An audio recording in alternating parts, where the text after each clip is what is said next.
This is Dr. Jameel Smith, limited licensed psychologist, school psychologist, and therapist with the Galvin Growth Group. We are continuing our series of parenting during COVID 19. And today, I just wanted to talk to you a bit about sort of the elephant in the room.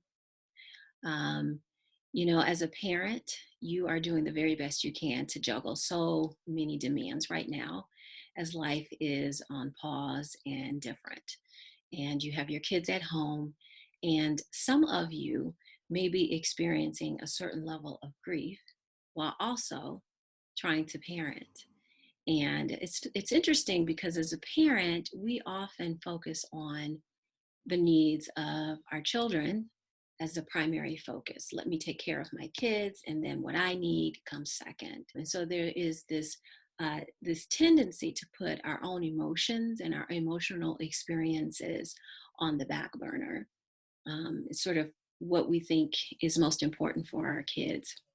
So the first thing I want to say is your emotional well-being, our emotional well-being as parents is just as important, especially when you're talking about parenting, because the emotions that you experience, whether you try to suppress them or to, kind of put them as secondary, they do actually come up in how you're interacting and engaging with your children.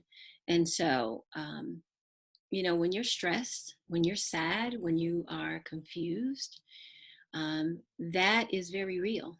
And it's difficult to manage those emotions and be fully present with your children and your parenting responsibilities. So, what that means is that your patience and your attention can be impacted for the things that you need to do, like keeping routines and rituals, um, reassuring your kids, providing warmth and guidance.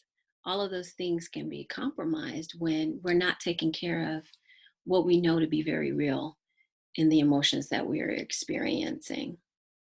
So it's important to um, make yourself a priority in how you're taking care of what you're experiencing.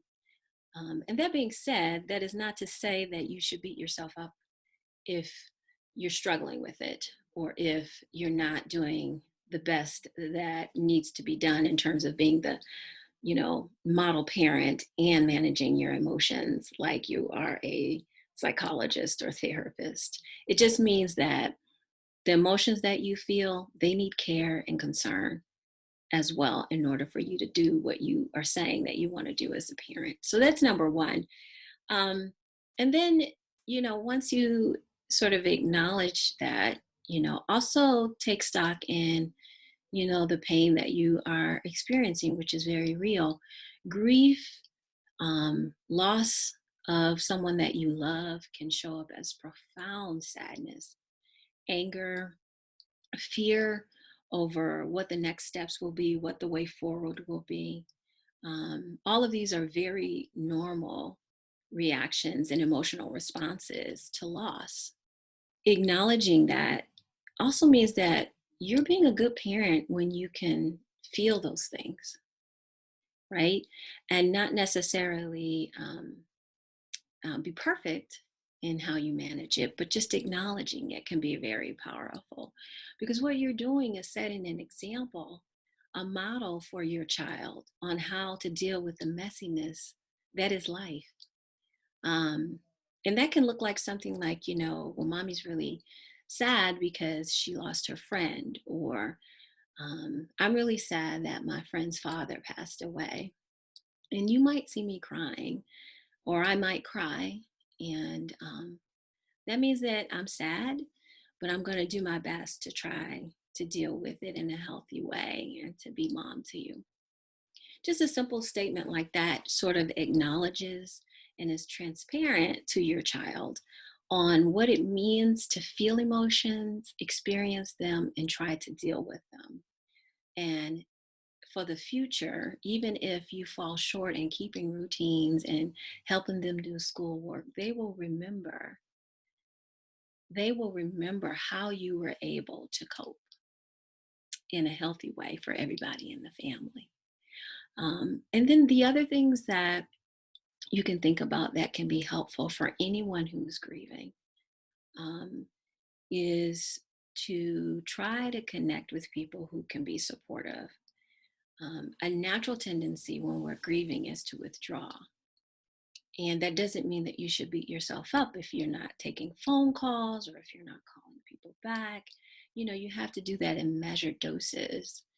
But as you are able to connect with people who can listen to you, who can support you, who can reassure you, those are the kinds of things that can give you the love and the connection and support that you need to get through this tough time. And it's difficult during this virtual environment to have people come over and to mourn with us. And so, doing that in the best way you know how through phone calls and virtual situations can be helpful. Um, Drawing from your faith, if that's important to you, can also be a healthy strategy for coping with grief. Um, and then finding ways to express your grief in tangible ways, sort of finding a way to put it somewhere, doing something with it if you find that helpful. And that can look like writing a letter to the person you've lost for things that were unsaid, um, for thoughts that you have about them, journaling by writing in your journal, drawing in your journal, creating poetry, whatever makes sense for you, creating photo albums, looking through pictures. Those are the things and the tasks that you can engage in to try to manage your grief. A lot of times, people who grieve, it comes in waves. Sometimes you're okay a part of the day, and sometimes you're not. And so, those tangible activities can be opportunities for you to be able to move through those moments in ways that are healthy. um, Maintaining your hobbies, your interests, your routines can also be very helpful because you make time to be sad, and then you can make time to do other things like parenting. um, Carving out the things that are important to you that make you feel some sense of normalcy can contribute to your coping. um, I think feeling what you feel, whatever that is important, and not feeling pressure from others or yourself to cope in a particular way, grieve in a certain way, or to process, your feelings in a certain way. Whatever you feel, you can feel it and feel that you don't have to answer to anyone else's expectations. Grief sometimes can be traumatic, especially when it's sudden, unexpected, and tragic, such as how we are experiencing COVID-19. And so when you can talk to a therapist, a grief counselor, a leader of within your faith, someone you trust, to try to get some specific tools, um, which trauma can sometimes present on top of the grief, that can also be helpful.